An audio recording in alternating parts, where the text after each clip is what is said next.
In the stillness of the night, a chilling silence filled the air as Eleanor began unpacking her belongings in her new home, a sprawling, ancient mansion that had stood vacant for decades. Vines clung to its weather-beaten stones, and the very air around the place whispered secrets of ages past.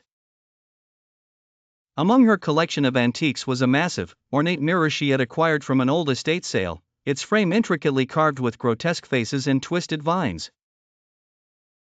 She carefully positioned the mirror against the wall of her bedroom, oblivious to the eyes that seemed to glint with a life of their own.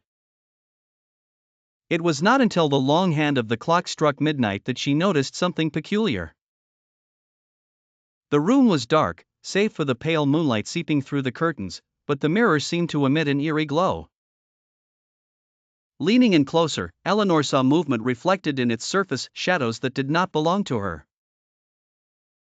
Her stomach churned as the shadows took form, figures draped in tattered clothing, faces twisted in agony.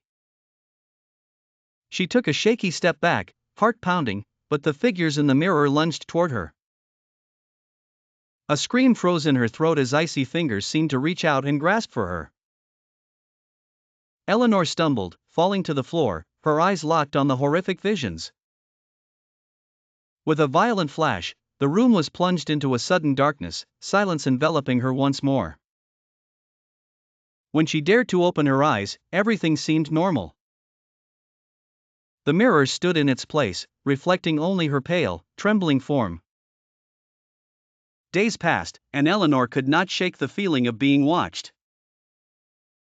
Every night, the figures in the mirror would return, growing bolder, trying to cross into her world.